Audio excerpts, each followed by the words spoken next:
An overwhelming majority of the women I interviewed who grew up in this movement did not stay there and eventually chose to leave. But the process of leaving was different for everyone. Welcome to the fourth and final episode of the Daughters documentary entitled Leaving the Stay-at-Home Daughter Movement. I'm your host, Joanna Adams. Martha Ardiomenko was a member of an online group called the Patriarch Wives.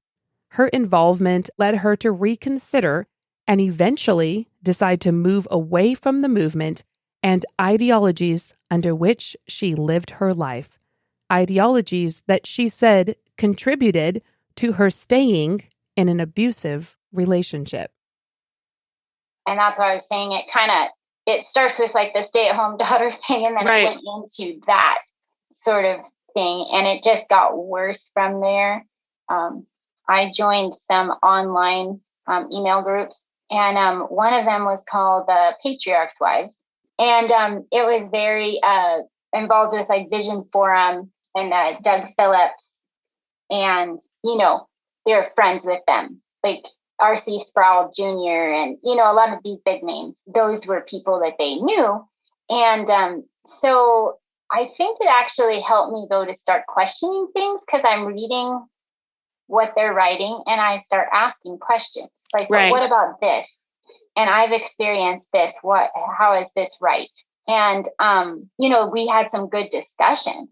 So were there people in the group, the email group that were telling you, no, that's not right. Like, that doesn't seem right. Were you getting any? Most of it was not. And they were really intense on the stay-at-home daughter. Like, their girls, they were going to stay home. They wanted these amazing courtships. And I'm saying, it doesn't always go well. Like, I start telling them stories about like, well, my friends, they did this. They did everything right. And this is happening to them. And what is their response back? Well, that's rare. You take all these beliefs of, well, if you do everything right, you don't date, you're going to have a perfect marriage with blessed children and everything will go right. And nothing is going right like that. The promise of everything going well if you do the right things didn't come through for Martha. So I'm like, my husband's in a mental hospital. I just had my fourth son. No one wants to hire me now because not only do I not have anything more than a high school education, I have no work experience at all. Right. The jobs that I can get are minimum wage. I can't pay rent and childcare for 4 children under 6. Yeah. If I can get someone to hire me with all those children. Exactly. People look at you and go, you're a risk. So I started doing, and I would ask the people like on my group, my email group, okay, what do I do? Well, maybe in your case, it's okay to get a job, but you should really try to like do something from home. So even at this point, they're questioning your decision to get a job. Work. Yeah. Right. And I'm like, I don't know how I'm going to pay the rent next month. Yeah. Like, what am I supposed to do? Well, have you asked the church? Well, my churches, I'm between churches. So I start visiting all the churches in Kalispell. Yeah. And they're kind of looking at you like, what? You're here with all these little kids. Where's your husband? Do they ask you? Yeah. Yeah. And I mean, one church, I went to one that was more conservative, and they kind of basically told me they didn't think it was the right church for me because he wasn't around, because you really needed the husband to be involved, and that I should look for other friends. Wow. Because I didn't really fit their model. I've had so many questions about my faith at that point. Am I doing things wrong? Am I doing things right? All these things that I've been taught. Everybody's telling me you did everything right, but nothing's happening like they said it would. So what else did they tell me wrong? The experiences But in the middle of it, I had little like messages from God that kind of made me realize, okay, it's man has created all these ideals, like these perfect things, but this is not actually what God says and what the Bible says. So it started bringing me back to like looking at it. You know, what do those verses actually say? And it was a long period of time. But God really was able to bring that about, and it helped increase my faith. Sure. You know, in those little things that he was providing for me. I had money that would appear in my mailbox that I still don't know where it came from. You know, strangers that mailed me money. Right. And I'm like, I don't understand this, you know, but it was kind of like that widow's mite of, you know, I had just had faith, and I had to have faith and pray that he was going to provide for me, because I was willing to work, but it wasn't happening. I worked for a magazine. I did advertising and marketing, and I worked for doing Whirlpool demonstrations at Costco. But I remember, I think I felt so guilty for working.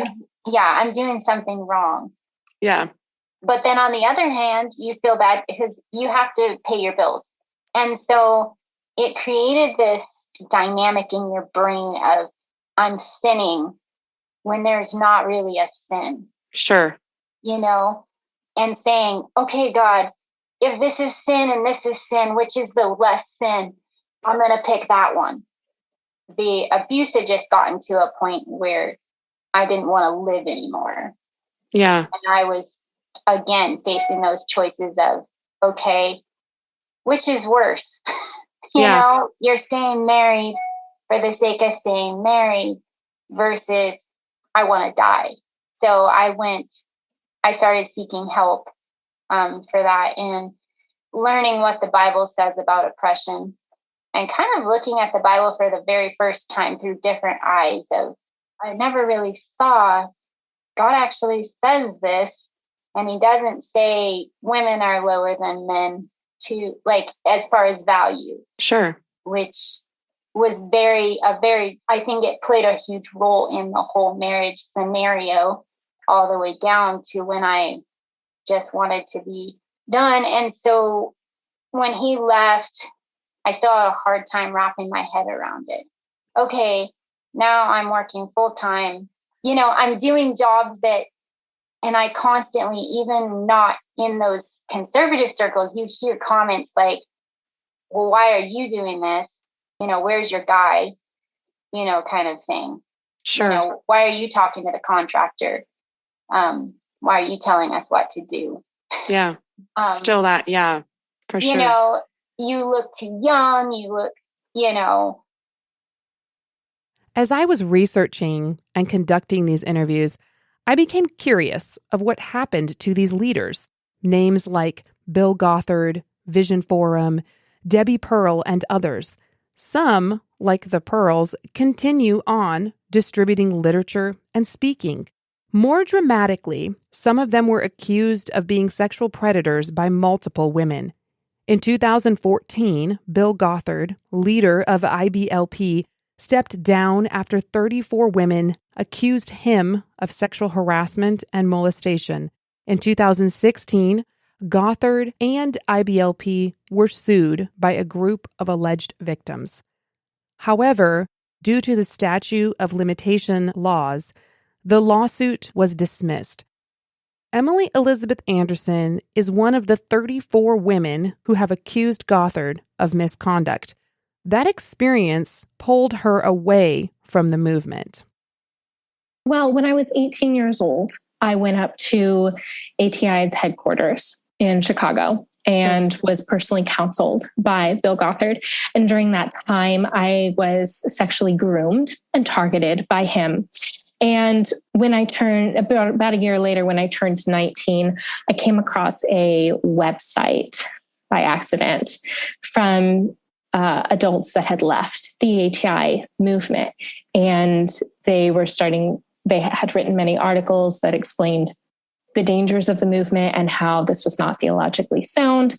And there were a lot of survivor stories of other women that had been targeted by Bill. And it was through that website that I realized I had been targeted.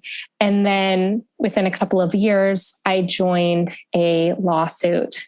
I waited longer. Yeah, because I was still afraid. Even as I was going through counseling, my counselor kept saying, like, you are an independent woman, Emily. You need to get a job.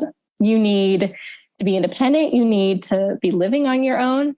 And it took a lot of encouragement and a bit of pushing out of the nest from my counselor of like, you've got to do this before I finally had the courage to do so. And I think I was 26. When you moved out? When I finally moved out. Sure. Yeah. I think the digital age has really helped that because prior to the internet, prior to social media, so a lot of these patriarchs of the movement and the big name teachers and proponents of the movement have all been exposed as sexual predators for the most part. And I think that's really opened the eyes to the followers to realize that maybe this is not the kind of person we should be receiving instruction from. I know it was most popular in the 80s and 90s, and all those kids that grew up in it now are now adults and they realize the harm that it did, and they are choosing not to continue that education with their own children. As a reminder from our background episode, Vision Forum Ministries was a 501c nonprofit organization that supported the stay-at-home daughter mentality. Its board of directors closed it in November 2013 after Doug Phillips' confession of marital infidelity and allegations of sexual abuse.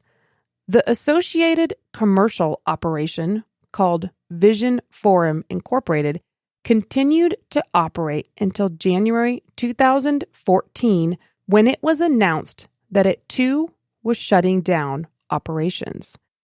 Deanna Coghlan's father's job went with it, and the family was forced to reconsider. Vision Forum imploded because of misconduct on the part of the CEO. He abused his trust as a pastor, and because his role as a pastor and as a boss were so closely intertwined, when he went down in one sense, he went down in the other too. So everybody lost their jobs, including my dad. Seeing the idol fall kind of made them realize that it was an idol to begin with, and then it shook them up a little bit, and they reevaluated to the extent of they're much more lenient with their younger kids than they were with their older kids. Deanna said that the slower process is more common in larger families. Parents become more lax with the younger children than they were with the older children. So you would say it was gradual for them, the changes, rather than an overnight, like, snap, something. Okay, sure. Is that typical of people that are in this movement that, you know, kind of either relax or leave the movement, that it's a gradual walking away? From what I've seen, I think it's more, and I'm speaking about large families like mine, right? I think it's more that they're very, very strict because they're very idealistic when they're younger with the older kids. Mm-hmm. When the older kids grow up, and I used to get in arguments with my dad when I was 15 or so about whether or not I was warped in my thinking when I thought that I should be allowed to date or write love poetry if I wanted to write love poetry. And so he told me to do a word study, use the Strong's Concordance, and look up all the verses I could find about women and or children submitting to the male authority in their lives. Okay. And, you know, I didn't know how to do exegesis of the original text, and I didn't know how to look up original meanings of the Greek and the Hebrew and whatnot. Sure. So I came away with, oh, well, women and children don't seem to have any autonomy, technically speaking, more than slaves. It made me really angry because it seemed really wrong to me that was what I found. Right. And I brought it to my dad, and he didn't disagree with it. He was just like, well, then you found what you found, so learn from it. Like, oh, well, you belong to your husband. It's like, you two belong to each other, so be nice. Yeah. But that's not what I came away with as a 15-year-old trying to do a word study on my own. So Right. I only knew of the one interpretation, which is that women need to shush up and just do what they're supposed to do and everything will be fine. For Trista Anderson, she found she was capable of leaving after she left the relationship she was in.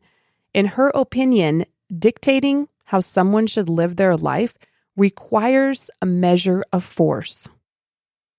I didn't come out of it until after I left the relationship I was in. And because of the fact that the stay-at-home daughter movement is largely, as ironic as this seems, it's largely influenced by the men. And while the women might see it as a good thing, I see so many examples of them being the ones that are coming out and then telling the stories of the abuse that goes on in them. And for me, that's a scary thing, because whenever you start to oppress people's opinions and their goals in life and try to dictate how somebody else should live their life, whether it's your child or not, you're going to have to do that with some force. So, what about the aftermath of leaving?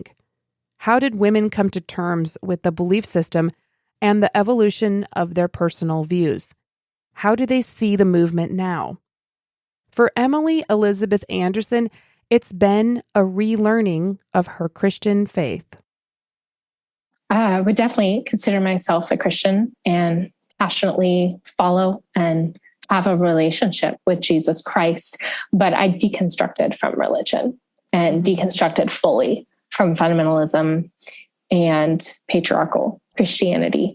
And instead, I had to relearn how to read scripture. And I'm still learning. I'm still working on relearning passages of scripture that had been twisted and used as a weapon against me growing up. So I'm relearning those. The thing that I have found most helpful is to study the character of Jesus and actually learn the heart of God and realize and take that as your bird's eye view and filter the rest of scripture through the heart of God. Because it's very easy to it's definitely taken a hit over the last couple of decades, for sure. For Martha Ardiomenko, her thoughts are, even if we are trying to protect someone and have good motives, anytime we oppress one another, it leads to struggles. When you start living by man's rules rather than God's rules, you always end up with problems that it can sound really good on the surface, but in the end, that's not how God created us. He created us to be male and female, and yes, to have our own roles. But when we start suppressing or oppressing like one person over another, and even in trying to protect, I've seen people who are not even conservative trying to protect and know where their children are at all times. Right. It causes a breakdown in the whole structure of a family and impacts your not only those children, but your grandchildren and family relationships. And I would say, just be really careful. For Trista Anderson, who grew up in a community that eventually became polygamist, looking back from the outside has been complicated. Actually, yes, I am still a Christian. That's one thing that makes me really sad, is to see how much it affects people coming out of it and how much they've been hurt. Some women have been hurt so badly because of the abuse that's tolerated in some of these movements. And I'm not going to say that all of them are like that, but I wouldn't be surprised if most of them are very abusive. So no, I am still a Christian. It has been a kind of a battle for me to be able to try to sift through what I believe, what I don't believe, why I believe what I believe. It had just been so indoctrinated in me that this is just, we do it because we do it. And even though I've always been very much so a person where it's like, I like to know why I'm doing something. And I could still find biblical backup for a lot of things. That doesn't make it right. That doesn't make it mean that I have to do it today.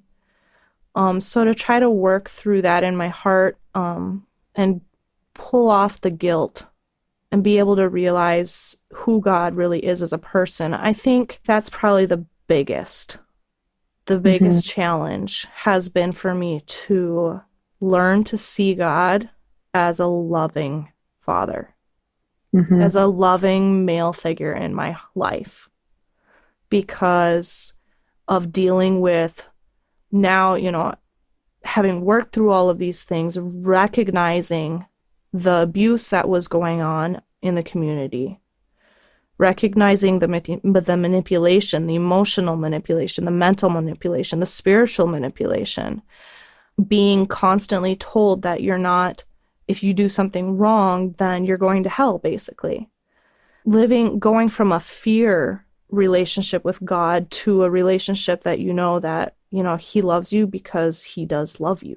He didn't love you because you're good enough.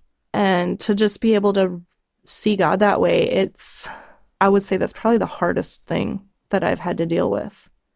I can say, in my opinion, from my experience as a woman and as a mom of 7 kids that is now single and trying to make things work on my own, and actually having seen so many people grow up in this, you're not doing your children any favors, because that's not how our society works.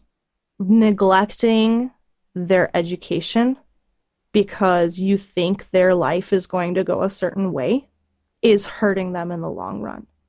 Keeping them from society because you think it's going to keep them from going to the world is going to do the entire opposite, because by nature, we as people are not that close-minded.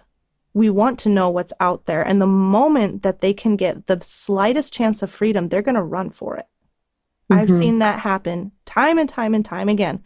And people wonder constantly, why are we losing our youth? Why are we losing our youth? Well, it's because you're restricting them so much they can't breathe.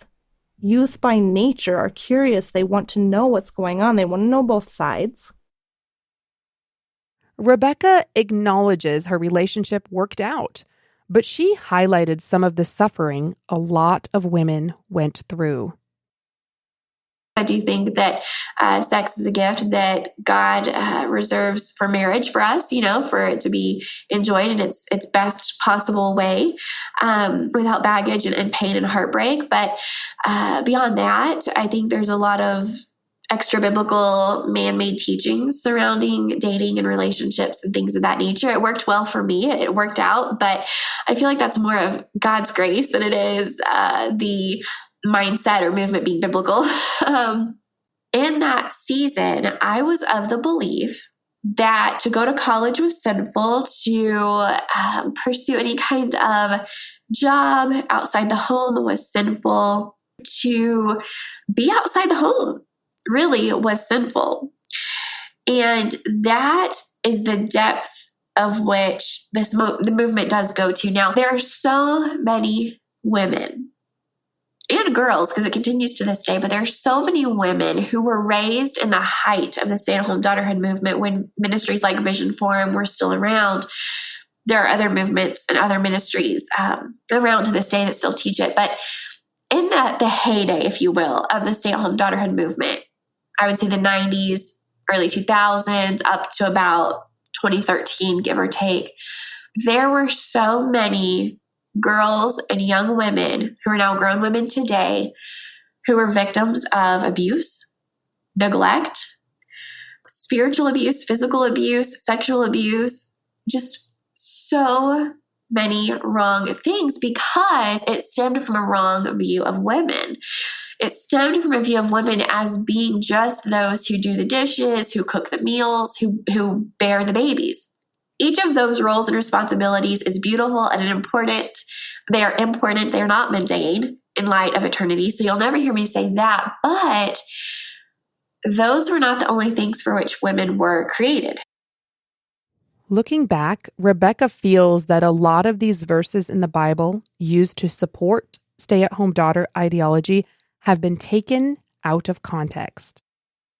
It didn't even talk about that, because the thing is, it's not that patriarchy is the teaching of the Bible.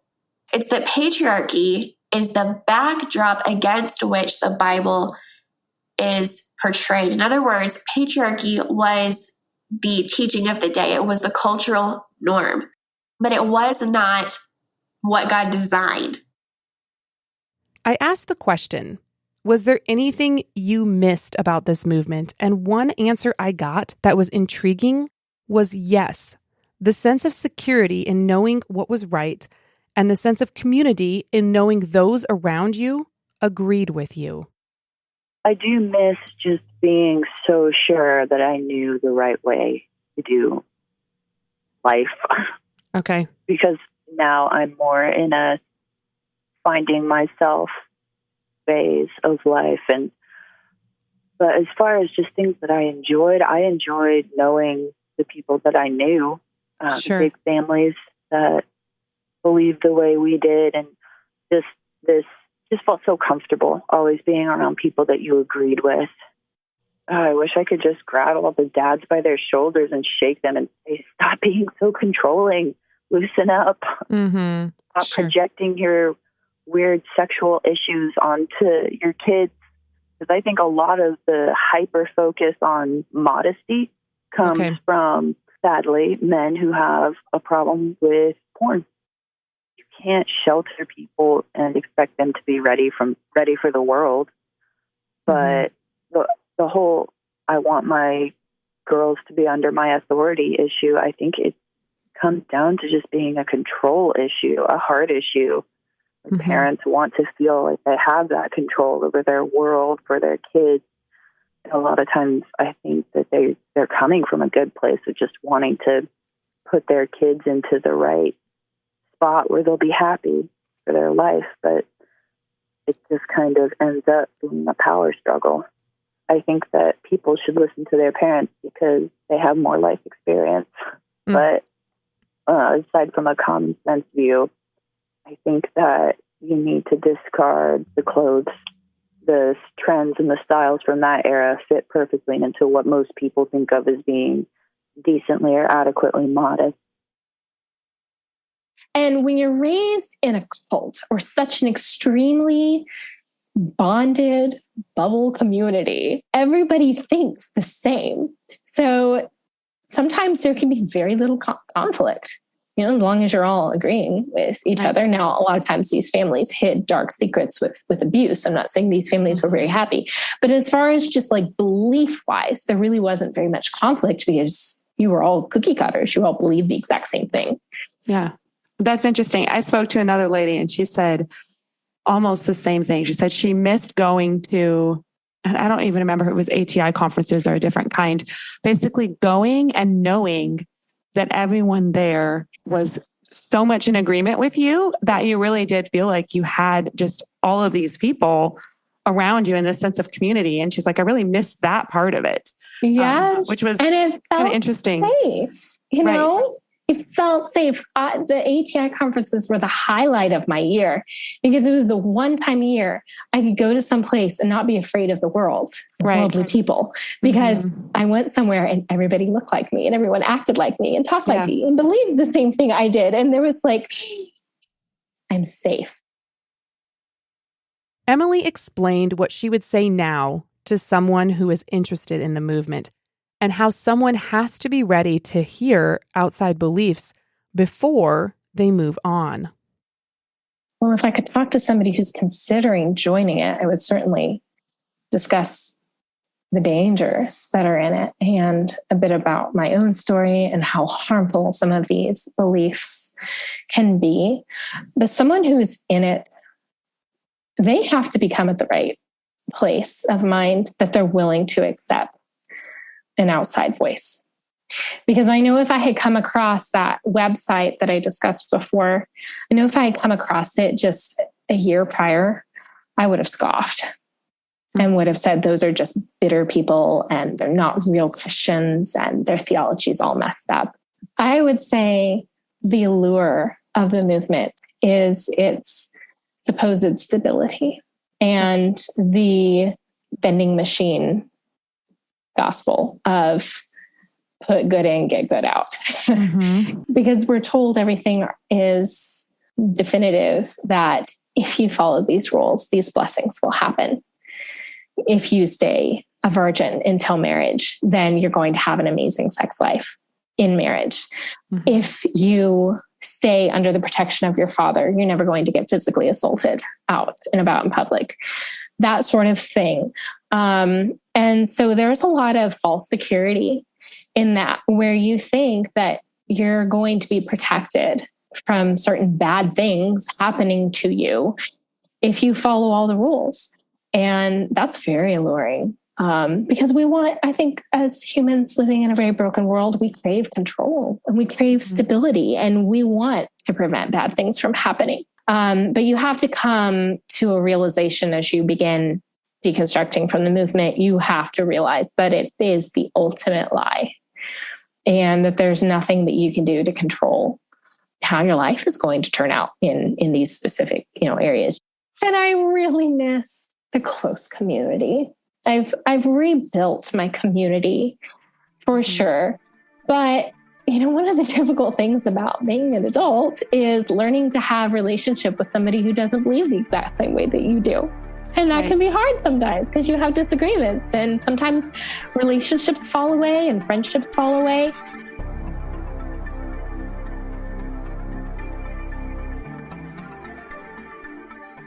Thank you for listening to The Daughters, a documentary examining the stay-at-home daughter movement with myself as the host, Joanna Adams. If you enjoyed this episode and you'd like to help support the podcast, please share it with others, post about it on social media, or leave a rating and review. To catch all the latest from me, you can follow the show on Facebook at The Daughters Docu, and on this podcast's website, www.thedaughtersdocu.com. That's www.thedaughtersdocu.com. A huge thank you to Jake Musiker for audio production. You were professional, reliable, and kept us on track. Writing and editing by Shalom, Baer, G. Gratitude to you for sharing your impeccable writing skills with the world. Music credit to the Aegis Destroyer by PC3. Finally, I would like to truly express my gratitude and appreciation to all of the women willing to share and contribute their stories with us. Without you, this project would not exist.